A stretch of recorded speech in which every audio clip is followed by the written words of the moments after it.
आज का हमारा टॉपिक है कंपोनेंट्स ऑफ वर्कबुक।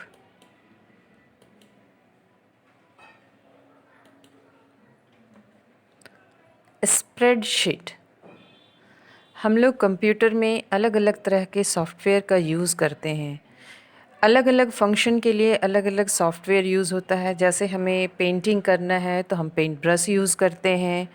हमें डॉक्यूमेंट टाइप करना है तो हम MS वर्ड यूज़ करते हैं। अगर प्रेजेंटेशन देना है तो हम पावर पॉइंट यूज़ करते हैं। इसी तरह स्प्रेडशीट पैकेज अगर हम लोगों को कैलकुलेशन करना है तब यूज़ करते हैं। A spreadsheet is an interactive computer application for organization, analysis, and storage of data in tabular form. Each cell may contain either numeric or text data, or the result of formulas that automatically calculate and display a value based on the contents of other cells. A spreadsheet package is an application package that helps to arrange, keep, and compare data. It analyzes the data with the help of statistical and mathematical calculation and also help in presenting information in the forms of graphs and charts. Some commonly used spreadsheet packages are MS Excel, OpenOffice, Calc, etc. VisiCalc was the first spreadsheet package that was introduced in 1978. Later, Lotus 123, Quattro Pro, Excel, Calc were also developed as a spreadsheet package. Features of a spreadsheet package. Large calculation can be done easily and accurately with a short span of time. The data can be exported to or imported from other packages. Create different charts. The formula are automatically applied to new data. Add header and footer, find and replace command, password protection, data filtering, data sorting, built-in formula automatically edits the result. हम लोग spreadsheet package use करते हैं for calculation. इसके अंदर बहुत सारे volume के data को भी हम लोग कैलकुलेट कर सकते हैं। हमारा डेटा कितना भी बड़ा हो सकता है, कॉम्प्लेक्स कैलकुलेशन को भी ये इजीली कर लेता है। प्लस ये एक्यूरेट रिज़ल्ट मतलब बिल्कुल सही रिज़ल्ट हमें देता है। हम अपने डेटा को किसी और सॉफ्टवेयर से भी यहाँ ला सकते और यहाँ से किसी और सॉफ्टवेयर में भी डाल सकते हैं। हम लोग इसमें ग्राफ या चार्ट जिसे कहते हैं वो भी हम लोग बना सकते हैं। और उसमें एक और फीचर्स है, the formula are automatically applied to the new data. अगर हम कैलकुलेट करने के लिए कोई फार्मूला डालते हैं और कुछ डेटा में चेंजेस करते हैं तो अपने आप जो है रिज़ल्ट में चेंजेस हो जाता है। हम लोग जब फाइल खोलते हैं इन MS एक्सेल या किसी भी स्प्रेडशीट पैकेज में, फ़ाइल को हम कहते हैं उसमें वर्कबुक। और एक वर्कबुक जो होता है वो अलग अलग वर्कशीट से बना हुआ होता है।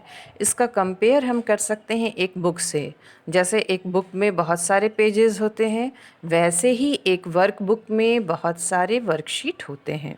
और जब हम बुक खोलते हैं तो हमारे पास एक पेज आता है, वैसे ही अगर हम लोग एक वर्कबुक खोलते हैं तो उसमें एक ही वर्कशीट में हम एक बार में काम कर सकते हैं।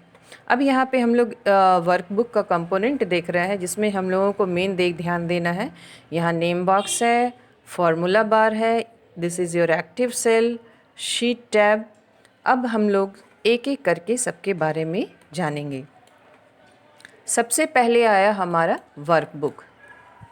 अ workbook is made up of 3 worksheet. एक बार में अगर हम वर्कबुक खोलते हैं तो 3 वर्कशीट हमें दिखता है। हम इसको और भी ज़्यादा कर सकते हैं, यानी कि वर्कशीट हम और भी ऐड कर सकते हैं अपने वर्कबुक में। The worksheets are labelled sheet 1, sheet 2 and sheet 3। Each worksheet is made up of columns and rows. In order to access a worksheet, click the tab that says Sheet. A worksheet or sheet is a single page in a file created with an electronic spreadsheet program. A workbook is the name given to an Excel file and contains one or more worksheet. अब जैसे हम लोग जान गए कि ठीक है, एक फ़ाइल को हम कहते हैं एक्सेल में या स्प्रेडशीट अगर हम कोई सा भी यूज़ कर रहे हैं तो फाइल को हम कहते हैं वर्कबुक। और एक वर्कबुक बना होता है अलग अलग वर्कशीट से। और जब हम वर्कबुक खोलते हैं तो हमारे पास एक सिंगल वर्कशीट आता है। हम चाहें तो शीट 1, शीट 2 और शीट 3 किसी में भी इंटरचेंज कर सकते हैं और अपना डेटा लिख सकते हैं। हम चाहें तो वर्कशीट की मात्रा को भी बढ़ा सकते हैं। The workbook is the entire book while the worksheet is a single page within that book. A workbook can contain at minimum worksheet and up to very large number of worksheet that is only limited by the available memory on your computer. Worksheets can be added, deleted or renamed with the workbook. Worksheet is also called spreadsheet. It is made up of rows, columns and cells. अब यहाँ पे हम एक screen हमारे पास है जिसमें हम देख रहे हैं कि वर्कशीट जो हमारा होता है ये रो और कॉलम से मिलके बनता है। Rows run horizontally across the worksheet. A column is a vertical set of rectangular boxes that are placed adjacent to each other. यहाँ पे स्क्रीन में हम देख रहे हैं 1, 2, 3, 4 दिख रहा है हमें 15 तक। ये हमारे रो कहलाते हैं और यहाँ A, B, C, D, E, F ये सब कहलाता है हमारा कॉलम। हम अगर स्क्रॉल करते हुए जाएंगे नीचे तो हमारी रो की संख्या आगे बढ़ती जाएगी। इसी तरह हम अगर आगे यहाँ पे स्क्रॉल करते हुए जाएंगे तो हमारे कॉलम की संख्या भी बढ़ती हुई जाएगी।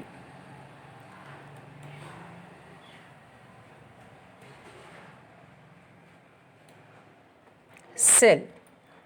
Cells are small boxes in the worksheet where we enter data. A cell is the intersection of a row and column. It is identified by row number and column header. अब देखते हैं कि एक सेल क्या होता है।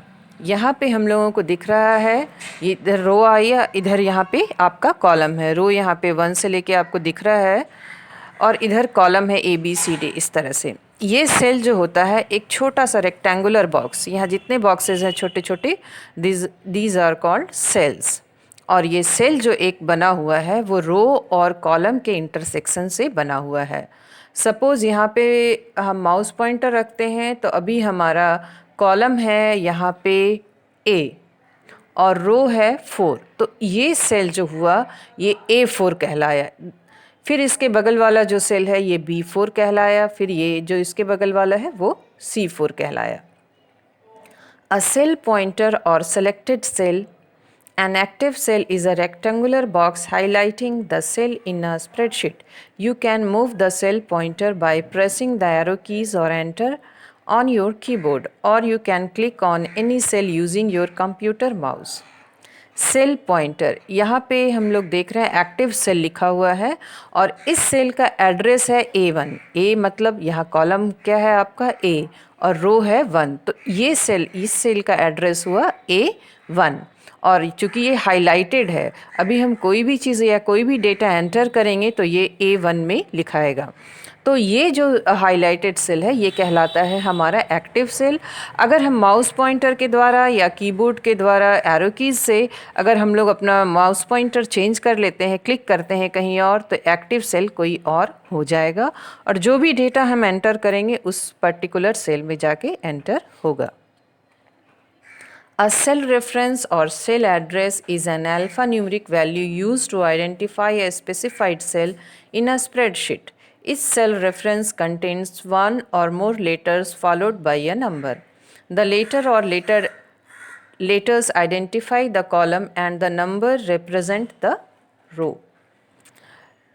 Cell address, इस cell का एड्रेस हुआ A1 जो पहले ही हम देख चुके हैं कि कोई भी सेल का एड्रेस है वो कॉलम और रो से मिलके बनता है।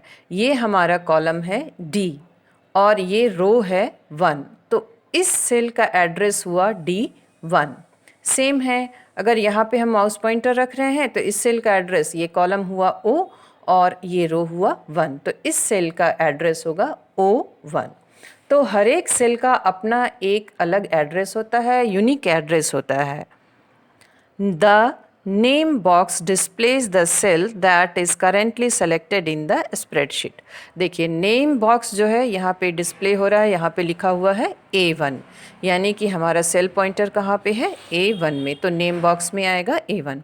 अगर हम किसी और सेल में उस पर क्लिक करते हैं, सपोज़ यहाँ पे क्लिक किए, तो ये A4 में हमारा सेल पॉइंटर चला जाएगा, तो यहाँ पे लिखा हुआ आ जाएगा A4। Formula bar, it lies below the toolbar or formula and contents of an active cell are entered and display here।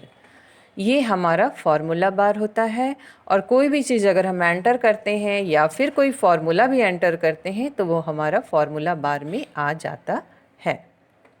Sheet tab, हमने स्टार्टिंग में ही देखा कि वर्कबुक जब हम एक खोलते हैं तो वर्कशीट एक खुलता है, और एक साथ 3 वर्कशीट खुलता है, शीट 1, शीट 2 और शीट 3। तो ये हमारा शीट टैब डिस्प्ले हो रहा है जिसमें लिखा हुआ है शीट 1, शीट 2 और शीट 3। यहाँ शीट 1 का कलर थोड़ा चेंज है, इट मीन्स कि अभी जो खुला हुआ है वो है शीट 1, और अगर हम शीट 2 पे क्लिक करेंगे तो खुल जाएगा शीट 2, शीट 3 पे क्लिक करेंगे तो खुल जाएगा शीट 3। हम चाहें तो शीट की मात्रा और भी बढ़ा सकते हैं।